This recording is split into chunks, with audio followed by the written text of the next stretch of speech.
So I frequently encounter questions that people have about the Christian faith, and this past week, the question that I got was, how can you know what to believe when there's so many different worldviews? So that's a big question. We're going to tackle it in like 3 minutes or less. So our apologetics moment. This is a really important question, and one of the things we need to consider is the philosophical background that this question comes from, because 200, 300 years ago, people wouldn't have asked that. They wouldn't have said, how do I pick between these different worldviews? So a huge influence on our thinking about religion and philosophical frameworks, that would include atheism as well, has come from a shift on how we look at knowledge, or what we think knowledge is. We've got a division going since the last century. And this division was really described well by the late Francis Schaeffer, and then by one of my colleagues at HBU, Nancy Piercy. They call it either the sacred secular split, or they call it like a two-story view of knowledge, where they're making a metaphor of knowledge as being a house with 2 stories in it. So we're going to use the story one. So in our minds, the lower story of the house is where real knowledge is, and that includes things like data, science, reason. That's what's in the lower story, and we can know that. We can objectively look at it. We've relegated another story of our house to all the things in life that contain meaning, purpose, and value for our life, but are too personal or subjective for us to look at objectively, to make any judgments on it. So what we've put in the upper story are religion, morality, beauty, aesthetics.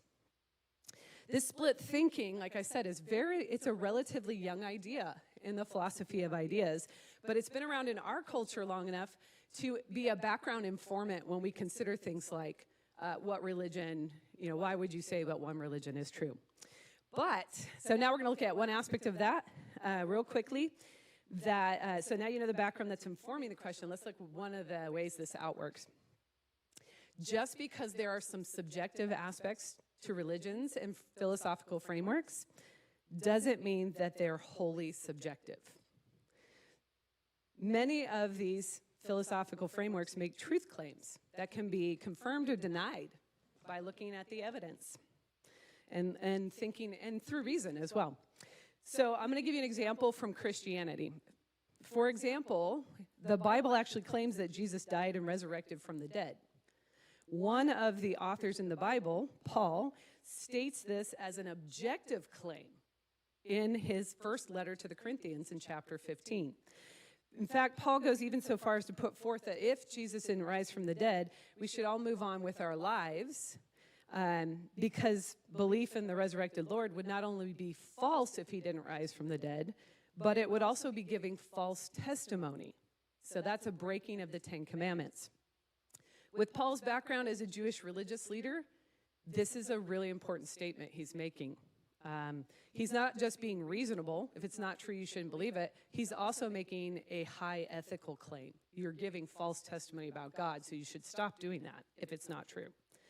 So in a way, he's addressing this subjectivity of religious knowledge question, even though he's not formalizing it the way we're used to in the 21st century.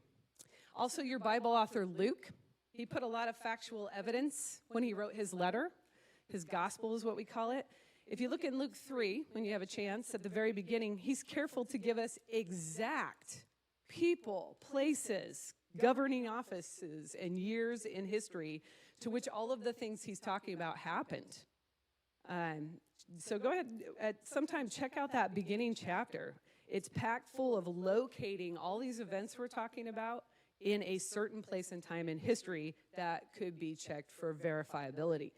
It's not like the mythological claims of things going on in realms beyond human access.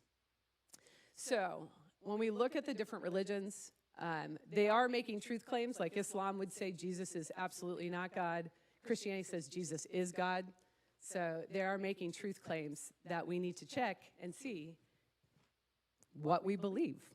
A person can look at the objective claims of any religion and investigate and test those claims.